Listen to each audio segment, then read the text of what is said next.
Hollywood has long built an enchanting world, one where stars shine with flawless smiles and lives that seem picture-perfect.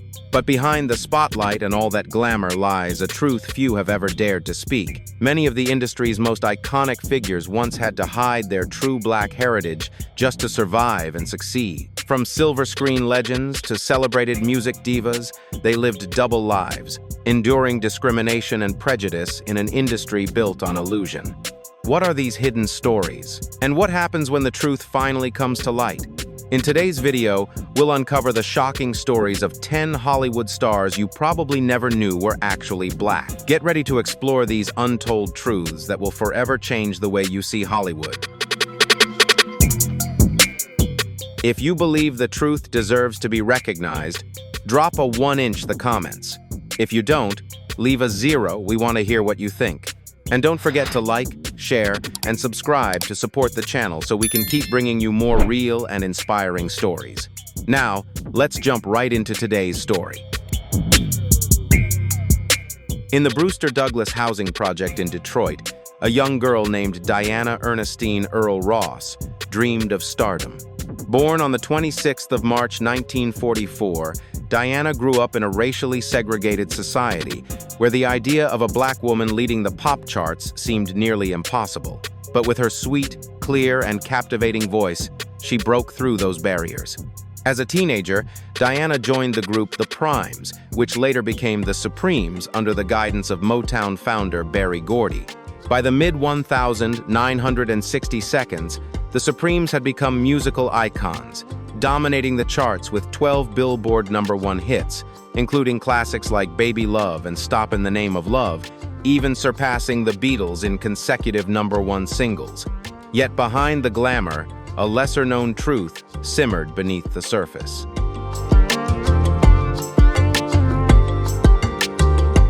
Some directors believed Diana Ross wasn't black enough for certain roles, a constant struggle for an artist who had spent her life breaking down racial barriers. In a 1977 interview with Barbara Walters, Diana said, "I'm tired of being told, you're not black enough to sing black music and not white enough to be a Hollywood star." Her words struck a chord with many light-skinned or biracial artists who often felt caught between two worlds. Despite these challenges, Diana never lost her grace or determination. Her solo albums, including Touch Me in the Morning and Mahogany, continued to deliver hit songs and cemented her legacy as one of the greatest artists in music history.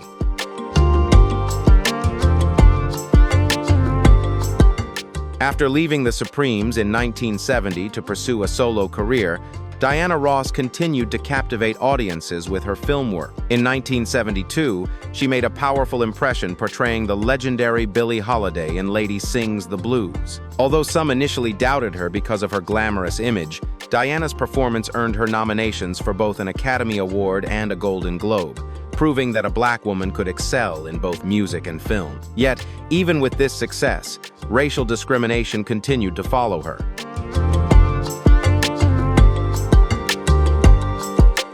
Berry Gordy carefully shaped Diana Ross into Motown's ultimate pop star, adjusting her style and voice to appeal to white audiences. With her light skin and elegant image, Diana became the public face of black music. But many in the black community felt she didn't fully represent them. Ebony magazine once described her as a woman caught between two worlds, not fully belonging to either. Tensions within the Supremes grew as Diana's star continued to rise.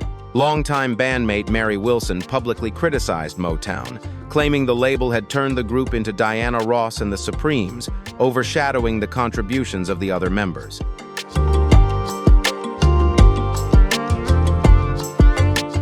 Diana Ross has inspired major stars like Beyoncé, Janet Jackson, and Rihanna, teaching them about elegance, strength, and the importance of never compromising their identity. Over 6 decades, she has proven that talent can transcend racial, gender, and cultural barriers. Diana's story stands as a powerful testament to the strength of those who dare to break through every obstacle, redefining beauty, fame, and excellence for black people in a world that has never fully embraced them.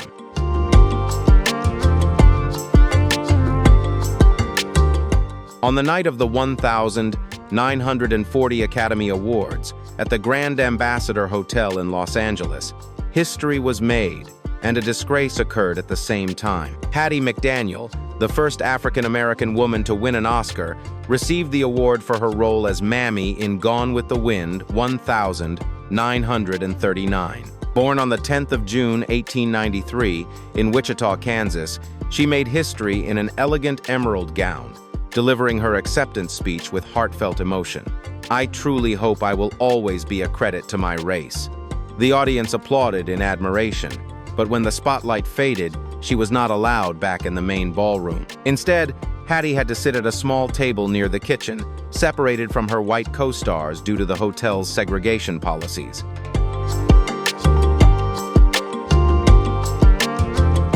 Hattie McDaniel's Oscar-winning role in Gone with the Wind brought her fame, but it also stirred controversy.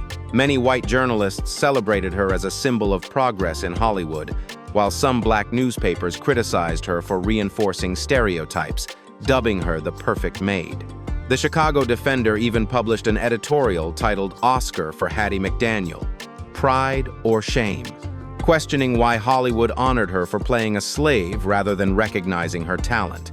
McDaniel defended herself passionately. "I'd rather play the maid than be one. Why should I refuse a job that puts food on the table and opens doors for others?"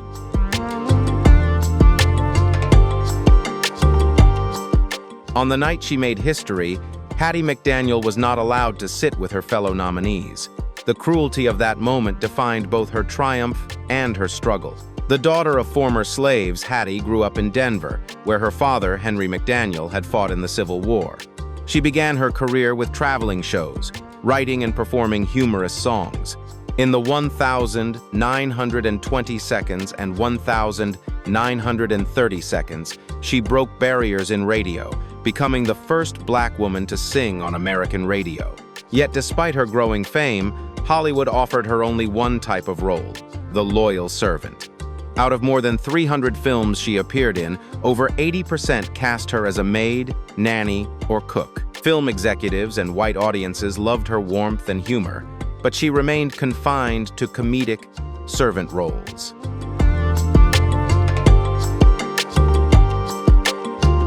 Despite the criticism, Hattie McDaniel continued to work not only as an actress but also as a quiet activist. She donated generously to the NAACP and the USO, performing for black soldiers during World War II, soldiers who were often excluded from entertainment tours reserved for white audiences. When Hollywood refused to give her more serious roles, she turned to radio, starring in The Beulah Show in 1947, and becoming the first black woman to host a national radio sitcom. Even with these achievements, she faced censorship. The NAACP pressured networks to tone down regional accents, and white sponsors hesitated to choose a black woman as a lead. In her later years, Hattie struggled with declining health and financial difficulties.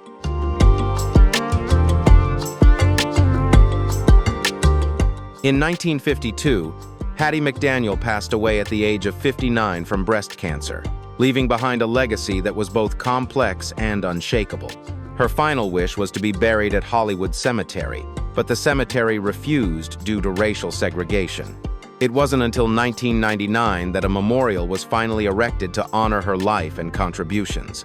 Hattie McDaniel's story is both a triumph and a stark reminder of injustice. A country could celebrate her excellence while still trying to push her to the margins. Yet her courage and grace paved the way for every black actor who came after. She didn't just win an Oscar, she earned the right to be recognized, even when the world wasn't ready.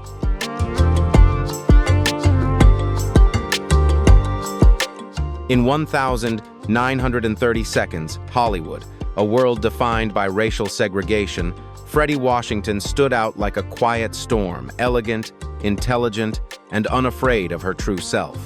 Born Frederica Carolyn Washington on the 23rd of December 1903 in Savannah, Georgia, she grew up in a time when light-skinned black women were seen as both an advantage and a burden, often pushed to the margins of society. With her delicate features and fair complexion, Fredi could have easily passed as white a choice that might have brought her fame, wealth, and acceptance in the entertainment industry of that era.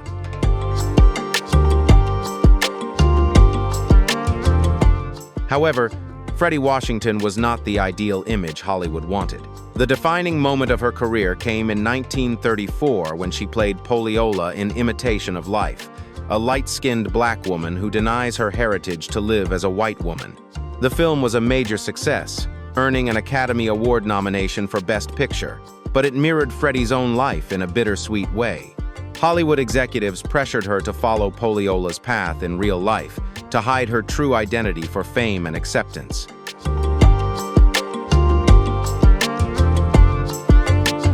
Fredi Washington's career, which had the potential to flourish, was stalled by the deliberate racial politics that limited her opportunities. But rather than stay silent, she turned her struggles into purpose. She became a vocal activist for equality in the arts and helped found the Negro Actors Guild of America in 1937, an organization dedicated to protecting and uplifting black artists from exploitation in Hollywood. Fredi also worked as a writer and journalist, contributing essays to publications like The People's Voice, where she criticized Hollywood's hypocrisy and called for black people to be portrayed as real human beings, not caricatures. Later, she starred in the play Mamba's Daughters 1939, which was recreated on Broadway, proving that her art could thrive even without Hollywood's recognition.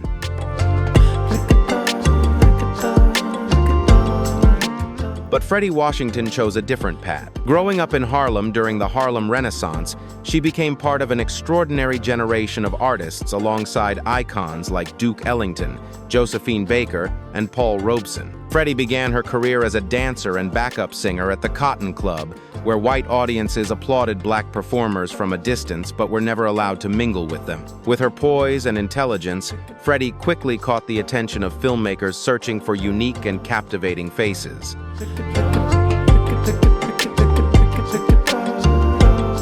Carol's father, George Channing, was of African-American descent, though the family had kept it a secret for years.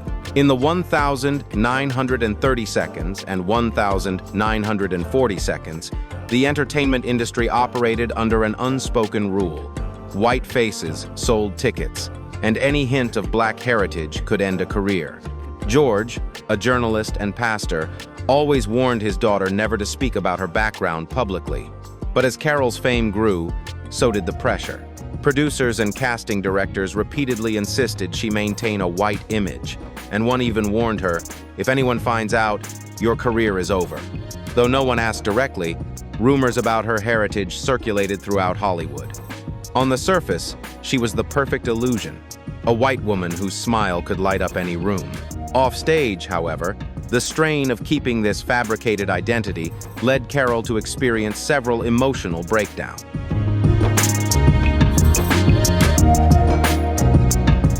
Although she never returned to major film roles, Fredi Washington's pioneering legacy continued to grow. She fought for black artists well into the 1,950 seconds, mentoring younger performers who would go on to succeed in the very spaces she had been denied. Fredi passed away in 1994 at the age of 90. While mainstream media largely overlooked her, historians and actors have honored her for her courage, resilience, and trailblazing contributions to the arts.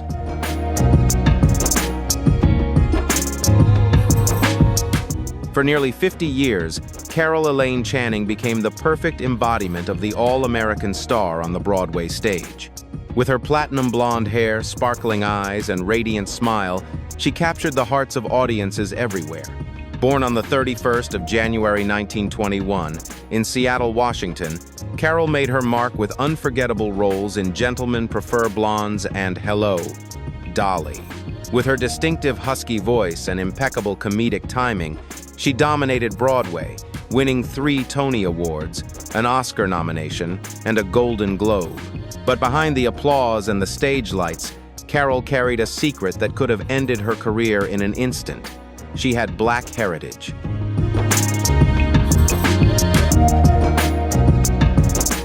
It wasn't until she was 80 years old that Carol decided she had lived long enough to stop hiding the truth. In 2002, during interviews with CNN and later on Larry King Live, she openly revealed that her father was of African-American descent.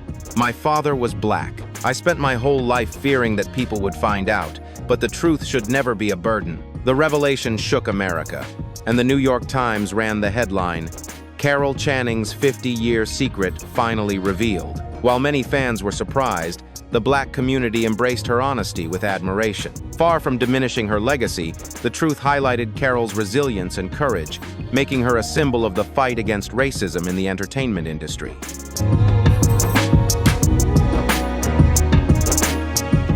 Carol's father, George Channing, was of African-American descent, though the family had kept it a secret for many years. In the 1,930 seconds and 1,940 seconds, the entertainment industry operated under an unspoken rule. White faces sold tickets, and any hint of Black heritage could end a career. George, a journalist and pastor, always warned his daughter not to speak about her background publicly. But as Carol's fame grew, so did the pressure. Producers and casting directors repeatedly insisted she maintain a white image, and one even warned, "If anyone finds out, your career is over." Though no one asked directly, rumors about her heritage circulated throughout Hollywood. On the surface, she was the perfect illusion, a white woman whose smile could light up any room. Off stage, however, the strain of maintaining this fabricated image led Carol to experience several emotional breakdowns.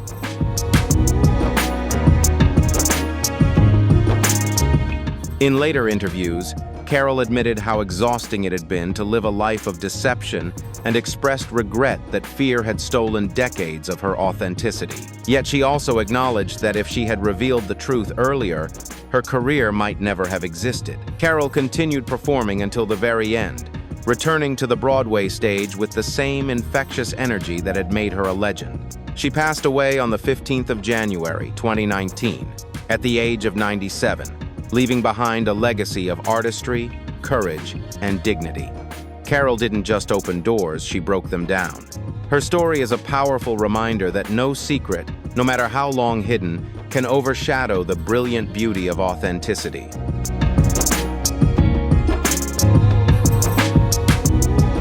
When Prison Break first aired in 2005, audiences were immediately drawn to the deep blue eyes and quiet strength of the brilliant engineer, willing to risk everything to save his brother. But behind those captivating eyes was Wentworth Miller III, a man struggling with an invisible battle not within the walls of a prison, but within his own identity.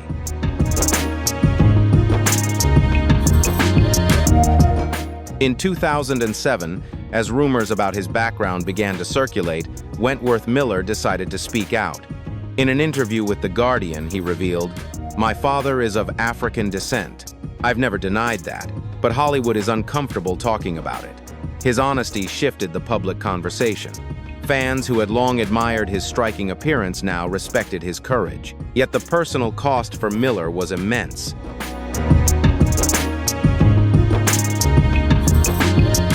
Hollywood wasn't any kinder.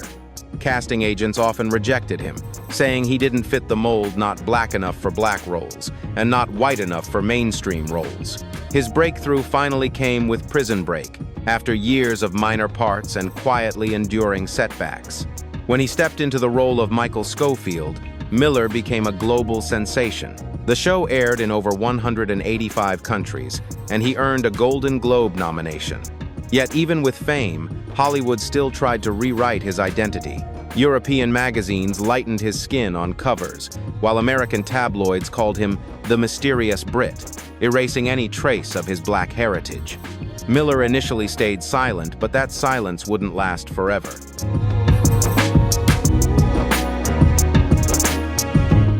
Born on the 2nd of June 1972 in Chipping Norton, England, and raised in Brooklyn, New York, Wentworth Miller had a childhood marked by conflict. His father, Wentworth Miller II, was of African Jamaican and African American descent, while his mother, Joy Marie Palm, was white, with English, German, and Russian roots.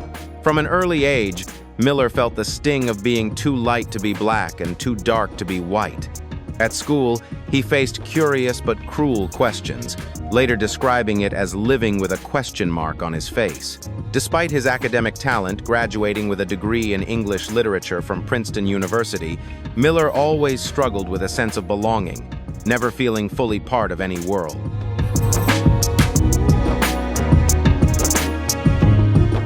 Years later, Miller revealed that the constant struggle with his identity, combined with the pressures of the entertainment industry, had driven him into a deep depression.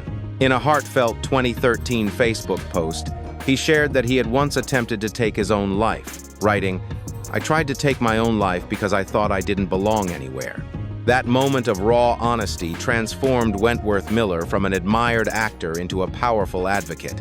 Later that same year, he publicly came out as gay, becoming a strong voice for mental health awareness and LGBTQ+ rights around the world.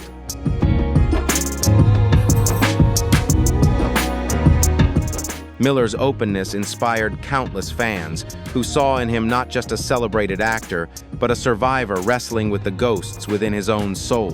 While his career shifted from leading man to writer and activist, contributing scripts for The Flash and Legends of Tomorrow, his impact reached far beyond television. Wentworth Miller's story isn't about scandal or fame, it's about survival.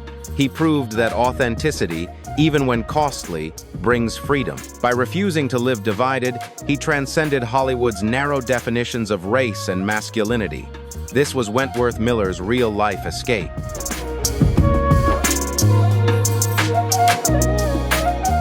The stories of these stars don't just change the way we see Hollywood, they remind us of the power of authenticity and embracing who we truly are. Thank you for watching today's video. If you found these stories inspiring, don't forget to like, share, and subscribe to support the channel. We'll be bringing you even more fascinating truths in upcoming videos. See you next time for more untold stories.